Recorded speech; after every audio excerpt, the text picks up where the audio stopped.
Doctor Yunus সবচেয়ে যেটা কাজটা ভালো করবেন যদি উনি অতি দ্রুত এবং স্বল্পতম সময়ে একটা গ্রহণযোগ্য নির্বাচনের আয়োজন করেন। আমরা একটা জ্বলন্ত ঘরে ছিলাম 15টা বছর, আমরা এখান থেকে বেরোতে চেয়েছি এবং এই আগুনের যিনি কারণ ছিলেন আমরা তাকে বের করে দিতে পেরেছি। অতএব আমাদের ঘরটা কিন্তু আগুন নিভে গেছে। প্রথম হলো আগুনটাকে নিভাও।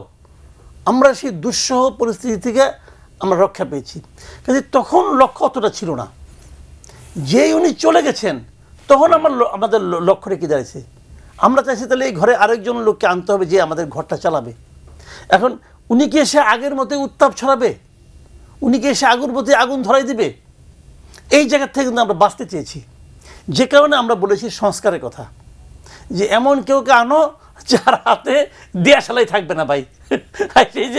সেই যে মেলতে আগুন ধরাবে এটা চলবে না, তার হাতে কোনো আগ্নেয়াস্ত্র থাকবে না, এরকম কিছু একটা চাই আমরা। আমাদের ওই যে বলে না যে আমি যদি রাস্তায় চলতে যদি হোঁচট খাই তাহলে কিন্তু আমি একটু উঁচু দেখলে কিন্তু আমি ভয় পাই। আমি ওরকম জায়গায় বলেছি যে আমরা এটা চাই নেই, এবং সেই জন্যই কিন্তু বারবার সংস্কারের কথা উঠেছে।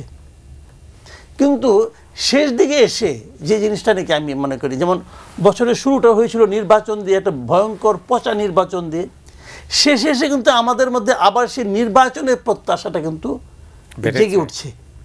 মানুষ বলতে চাচ্ছে হ্যাঁ আমরা একটা নির্বাচন চাই, এবং সেই নির্বাচনটা ওইরকম নির্বাচন হবে না। গত 15 বছর আমরা যে নির্বাচন দেখেছি আমরা সেই নির্বাচন চাই না।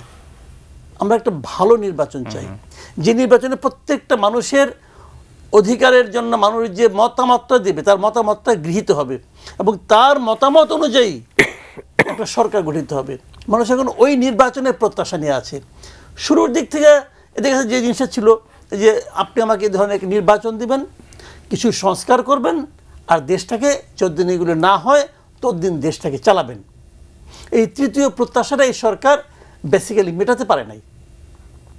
বেসিক্যালি জনগণের প্রত্যাশা অনুযায়ী দেশ চলে নাই এবং এখনও চলছে না। এটা যে চলে নাই এটা বুঝতে জনগণের 1 মাসের সময় লাগে নাই। তার আগে বুঝে গেছে ওনারা আসলে দেশ চালানোর যোগ্য নন। বর্তমান সরকারের কথা বলছি, দেশ চালানোর যোগ্য না হলেও সমস্যা নাই, ওনারা তো দীর্ঘকাল থাকতে আসেন নাই, অল্প সময় থাকবেন, এবং এই সময়ে দেশ চালানোর যোগ্য হলে ভালো হইতো, খুশি হইতাম। ঠিক আছে, একটা জায়গায় খুশি হই নাই, এখন নির্বাচনটা দিয়ে খুশি করেন। কিন্তু এখানেও যেটা হয় যে মানুষের মধ্যে কি সেই চেঞ্জটা আসছে, মনে করেন যাদেরকে আমরা দায়িত্ব দিয়েছি তারাও কি আমাদের মতো করেই ভাবেন? অথবা যারা দায়িত্ব নিয়েছেন, আমরা তো সবাইকে দায়িত্ব দিই নাই, আমরা তো একজনকে দায়িত্ব দিয়েছি। উনি যাদেরকে দায়িত্ব ভাগ করে দিয়েছেন ওনার নির্বাচনটাকে সঠিক ছিল, এটা নিয়ে আমার সন্দেহ আছে। ডক্টর ইউনূস অসাধারণ একটা সম্মানিত লোক, ভালো মানুষ, আন্তর্জাতিকভাবে উনি সম্মানিত, কোনো সন্দেহ নাই। কিন্তু উনি লোক চিনতে পারেন এটা এখন আমি আর বলবো না। উনি যোগ্য লোক নির্বাচন করতে পারেন আমি এটাও বলতে পারছি না, মানে আমাকে বলা আমি এটা বলতে আমি রাজি না আর কি। তো উনি খুবই অযোগ্য লোক কতগুলি নিয়ে আসছেন, এবং সেই লোকগুলি এনে তারা মোটামুটি একটা লেজে গোবরের অবস্থা করে রাখছে অলরেডি।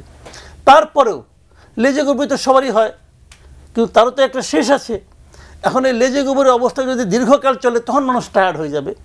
মানুষ টায়ার্ড হতে শুরু করেছে।